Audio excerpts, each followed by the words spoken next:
This is the story of a city that was supposed to be perfect. Built from nothing in 1906 on the swampy shores of Lake Michigan, Gary, Indiana was designed to be an industrial utopia, a model city for the 20th century. Within 50 years, it had nearly 180,000 residents, a skyline that rivaled cities 10 times its age, and a steel mill that powered the entire nation. Then it lost more than half its population, became the murder capital of the United States, and watched entire neighborhoods crumble into ruin. Gary didn't just decline, it collapsed. Understanding how that happened means understanding one of the most dramatic urban failures in American history.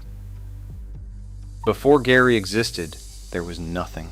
Swamps, sand dunes that would later become part of Indiana Dunes National Park.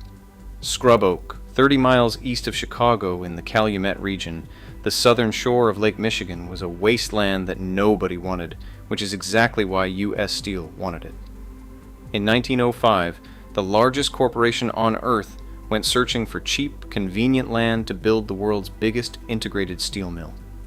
They needed water for production and shipping, rail access, and room to sprawl. This desolate stretch of Indiana coastline had all of it, and it could be bought for almost nothing. On March 12, 1906, construction engineers trudged through a snowstorm to begin laying out a mill, a harbor, and railroad yards. They named the city after Elbert Henry Gary, the founding chairman of U.S. Steel. Not after a saint or a president or a geographic feature. It was named after a corporate lawyer. That tells you everything about what this place was from the very beginning. The growth was staggering. In June 1906, the site held maybe 334 souls. By January 1907, it was 5,550. By 1908, over 10,000. By 1909, more than 16,000 people had flooded in, enough for Gary to officially incorporate as a city. They came from everywhere. Immigrants from 50 different countries packed into the new town, drawn by the promise of steady work at the mill. Many were part of the Great Migration that brought 6 million black Americans north from the rural South. By 1910, nearly half the population had been born outside the United States. Gary was forged, quite literally, by hands of every color. U.S. Steel poured approximately $65 million into the plant and town site. Along with the mill, they built a model company town for their skilled workers, foremen, and supervisors. Neat residential streets, parks, amenities. Gary earned the nickname the Magic City because it seemed to materialize from nothing overnight, much like other famous company towns such as Pullman, Illinois, or Hershey, Pennsylvania. But here's what nobody talks about when they call Gary a utopia.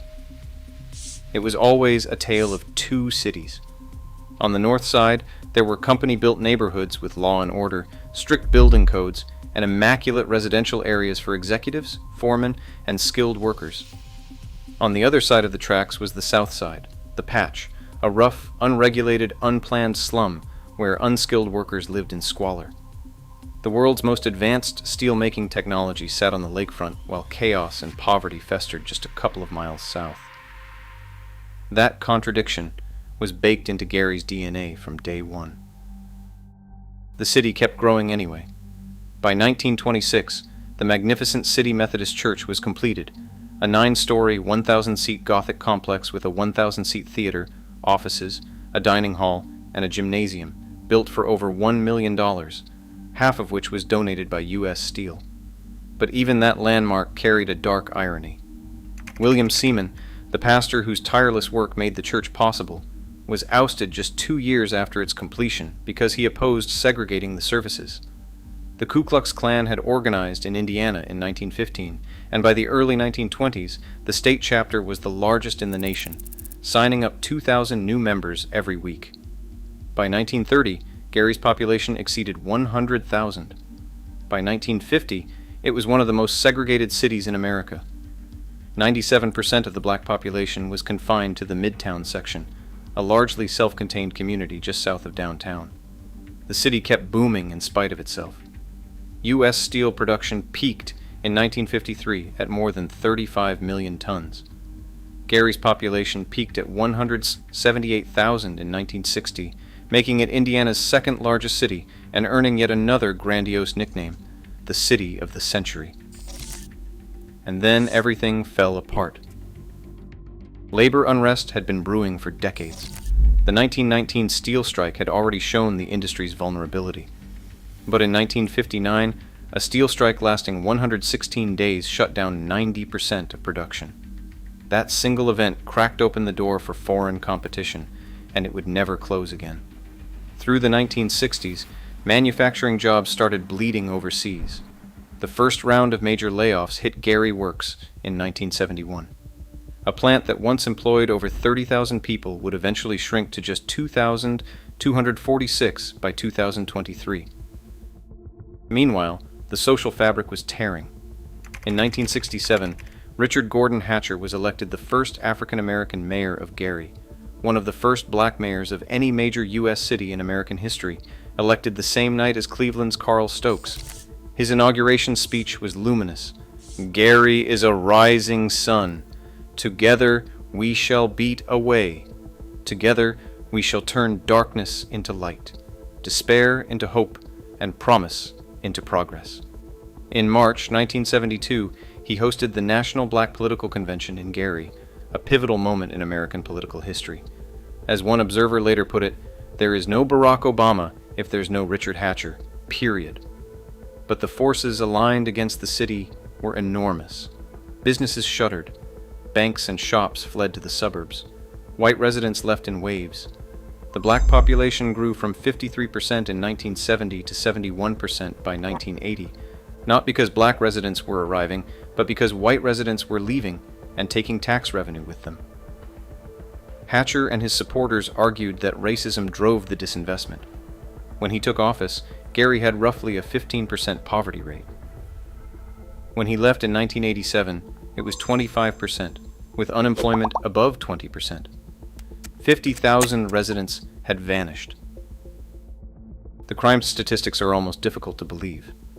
By 1984, Gary had the highest per capita homicide rate in the nation.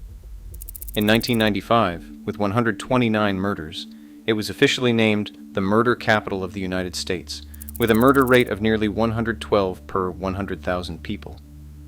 For context, the national average that year was about 8. The city's landmarks became its tombstones. City Methodist Church, that million-dollar Gothic masterpiece, closed in 1975 with dwindling attendance and no funds. It sat empty, slowly consumed by weather and neglect, until a major fire devastated the surrounding downtown neighborhood in October 1997. Today, the roofless shell is hauntingly beautiful, featured in the remake of Nightmare on Elm Street and Transformers 3. It has become a pilgrimage site for urban explorers, which is its own kind of tragedy. One of the few bright spots in Gary's story walked out of it at age 11. Michael Jackson was born in Gary in 1958 in a 672 square foot house at 2300 Jackson Street, a name that is delightfully coincidental since the street was named after a president, not the family. All 11 Jacksons lived in that tiny two-bedroom home until fame took them to Los Angeles in 1969. The Jackson 5 got their start at Steeltown Records, a local Gary label, before moving to Motown. "Michael Jackson is Gary, and Gary is Michael Jackson," said lifelong resident Marlon Parker. "Whenever I go anywhere and tell people I'm from Gary, they say, 'Oh, isn't that where Michael Jackson is from? We can't escape his shadow, and we don't want to.'" So where does Gary stand now? The population is down to 69,000. The median household income is barely $32,000. The poverty rate hovers around 27%. Residents living near the steel mills face cancer rates 12% higher than the national average, and those near coke manufacturing plants face rates 26% higher. But there are signs of something, if not a comeback, then at least a pulse. In 2025, Gary recorded its lowest homicide count since 1970, just 24 murders, a 37% decline from the previous year. The city has secured $15 million for neighborhood revitalization and demolished dozens of blighted structures. A new FedEx distribution center brought a $60 million investment and 600 jobs. The old casino was replaced by a hard rock venue that became the best performing gaming facility in the state. And then there's the big one. Nippon Steel, having acquired U.S. Steel, has pledged $3.1 billion for Gary Works, the largest investment since the city was founded in 1906. Community groups are pushing them to adopt cleaner technology and stricter pollution controls. Whether those promises hold will matter enormously. Revitalization isn't just about buildings, Mayor Eddie Melton said. It's about people. Gary was never really a utopia. It was a company town dressed in utopian clothing, built on segregation, exploitation, and a single industry. When that industry contracted, the city had nothing to fall back on. No diversified economy, no institutional resilience, just steel. And when the steel went cold, so did everything else. The ruins of Gary aren't just ruins, they're a warning. Build a city for a corporation, and when the corporation leaves, the city dies with it. Whether Gary can truly rise again remains an open question. But the Magic City was never really magic.